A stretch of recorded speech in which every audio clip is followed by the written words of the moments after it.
समाचार टीवी में आज का मुख्य समाचार। मूसलाधार बारिश के चलते पहाड़ों पर भूस्खलन की घटनाएं थम नहीं रही। हिमाचल प्रदेश के मंडी जिले में शुक्रवार को पहाड़ से गिरे पत्थर की चपेट में एक युवक की मौत हो गई। 2 रास्ते राजमार्ग समेत 128 सड़कों पर यातायात ठप हो गया। वहीं पंजाब और हरियाणा समेत 24 राज्यों और केंद्र शासित प्रदेश में अगले 7 दिन भारी बारिश को लेकर अलर्ट जारी किया गया है। मंडी में और पुलिस थाना क्षेत्र के तहत मंडी मनाली नेशनल हाईवे पर हनोगी पुल के पास बस का इंतजार कर रहे युवक की पहाड़ी से गिरे पत्थर की चपेट में आने से मौत हो गई। बताया जा रहा है कि नेपाल मूल का यह युवक अपने दोस्त के साथ हनोगी आया था। वह बस कुल्लू जाने के लिए बस का इंतजार कर रहा था। उसकी पहचान शमशानी के रूप में हुई है। भूस्खलन के कारण शिमला किन्नौर NH 20 घंटे और चंडीगढ़ मंडी NH 13 घंटे बंद रहा। रात भर लोग गाड़ियों में ही फंसे रहे। शुक्रवार सुबह NH यातायात के लिए एक तरफा बहाल किया गया। शुक्रवार शाम तक प्रदेश में 128 सड़कें, 44 बिजली ट्रांसफार्मर और 47 पेयजल योजनाएं ठप रहे। इजरायली सैनिकों ने शुक्रवार को दक्षिणी गाजा के खान यूनिस शहर पर नया हमला कर हमास के लड़ाकों को निशाना बनाया है। सेना ने कहा कि बार बार हमले के बावजूद अब भी हमास के आतंकी वहां सक्रिय है। उधर अमेरिका, कतर और मिस्र के मध्यस्थताओं ने इजराइल हमास के बीच युद्ध विराम के प्रयास फिर बढ़ा दिए हैं, क्योंकि पश्चिमी एशिया में इस्लामी देशों के एकजुट होने से नए समीकरण बनने लगे हैं। गाजा में हालत इतने विकट है कि 2 बार विस्थापित हो चुके लोग एक बार फिर छोटे गैस सिलेंडर, गद्दे, टेंट, बैकअप और कंबल जैसी जरूरी चीजें लेकर पलायन करते हुए देखे गए। जबकि हमास प्रमुख इस्माइल हानिया की हत्या के बाद नए घोषित प्रमुख यान्या सिनवार के यूनिस के सुरंगों में छिपे होने की आशंका के बीच इजराइल ने यहां नया अभियान शुरू किया है। सेना ने शुक्रवार को कहा कि उसके जंगी विमानों ने शहर में हमास के 30 ठिकानों पर हमला किया, जिसमें लड़ाके और हथियार भंडारण स्थल शामिल है। श्रावस्ती के इकोना में कोचिंग से बुधवार शाम लौट रही छात्रा को रास्ते में रोककर दुकानदार ने छेड़छाड़ की। छात्रा के शोर मचाने पर राहगीरों को आता देख आरोपी भाग निकला। पीड़िता की मां की तहरीर पर इकोना पुलिस जांच कर रही है। बलरामपुर जिले के थाना कोतवाली देहात क्षेत्र के ग्राम बगाही निवासी श्रवण कुमार गुप्ता पुत्र अलखराम गुप्ता की इकोना नगर में दुर्गा मंदिर के निकट बैग की दुकान है।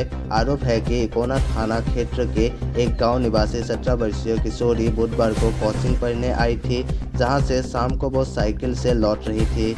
इस दौरान श्रवण ने उसका पीछा किया और रास्ते में रोककर दुष्कर्म की नियत से छेड़छाड़ करते हुए खेत में घसीटने लगा। छात्रा के शोर मचाने पर राहगीरों को आता देख आरोपी भाग निकला। छात्रा की मां ने इकोना पुलिस में कार्रवाई की मांग की है। पुलिस जांच कर रही है। सरकारी आरजी कर मेडिकल कॉलेज अस्पताल के सेमिनार रूम से शुक्रवार सुबह एक जूनियर महिला डॉक्टर का अर्धनग्न शव बरामद हुआ है। मृतक पोस्ट ग्रेजुएट की 2य वर्ष की छात्रा थी। प्राथमिक जांच के अनुसार दुष्कर्म के बाद हत्या का अनुमान लगाया जा रहा है। अस्पताल प्रबंधन ने जांच के लिए 11 सदस्यीय कमेटी गठित की है। घटना से गुस्साए जूनियर डॉक्टरों ने काम बंद करके विरोध प्रदर्शन शुरू कर दिया। खबर मिलते ही राज्य के स्वास्थ्य सचिव नारायण स्वरूप निगम और कोलकाता के पुलिस आयुक्त विनीत गोयल स्वयं अस्पताल में पहुंचे। फॉरेंसिक टीम भी पहुंची। प्रदर्शनकारी जूनियर डॉक्टरों ने घटना की न्यायिक जांच की मांग पर सबको पोस्टमार्टम कराने ले जाने से रोका। कई घंटों की मशक्कत के बाद पुलिस सबको पोस्टमार्टम के लिए ले जाने में सफल रही। मुख्यमंत्री ममता बनर्जी ने मृतक के माता पिता को निष्पक्ष जांच और दोषियों को सख्त कार्रवाई का भरोसा दिया। जौनपुर के खुटहन के काजी शाहपुर गांव में कोटेदार की ओर से ई-पास मशीन में अंगूठा लगवाकर कार्ड धारकों को खाद्यान्न न देने के मामले में पूर्ति निरीक्षक की तहरीर पर पुलिस ने दुकान संचालक के खिलाफ केस दर्ज किया है। जोकाबाद गांव निवासी राम आधर पासवान की काजी शाहपुर गांव में कोटे की दुकान है।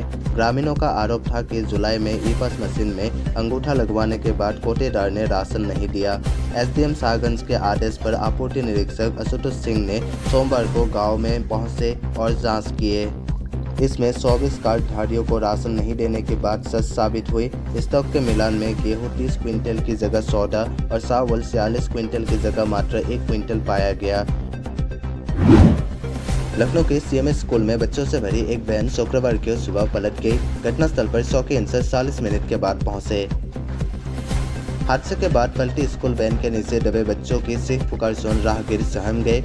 जब मौके पर पहुंचे तो बच्चों के बैग बिखरे हुए थे। कुछ बच्चे खुद ही वैन से निकलने का प्रयास कर रहे थे, जबकि कुछ बेसुध थे। वैन में नीचे दबी माही हादसे के बाद बेसुध हो गई थी। मदद के लिए पहुंचे लोग उसको मृत समझ रहे थे। लोगों ने अन्य बच्चों को निकालना शुरू कर दिया। इस बीच माही की चीख सुनकर लोग दौड़कर उसके पास पहुंचे और उसे भी अस्पताल में भर्ती कराया गया। हादसे के वक्त एक निजी स्कूल की शिक्षिका अपनी कार से स्कूल जा रही थी। हादसा देखकर वो रुक गई। लोगों ने वैन के नीचे से खून से लथपथ आराध्या को निकाला। शिक्षिका ने अपनी कार से बच्ची को अस्पताल पहुंचाया। रायबरेली के बसरावा के कोतवाली क्षेत्र के पश्चिम गांव में शुक्रवार को बारिश के चलते कच्ची सड़क भरभरा कर ढहने से मलबे में दबकर एक युवती की मौत हो गई, जबकि उसकी भाभी और भाई घायल हो गए।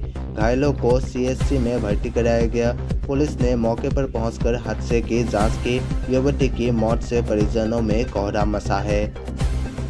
पश्चिम गांव की रहने वाली जीनत बानो, उसकी भाभी रूबीना और भाई किस्मत अली शुक्रवार दोपहर घर के अंदर मौजूद थे।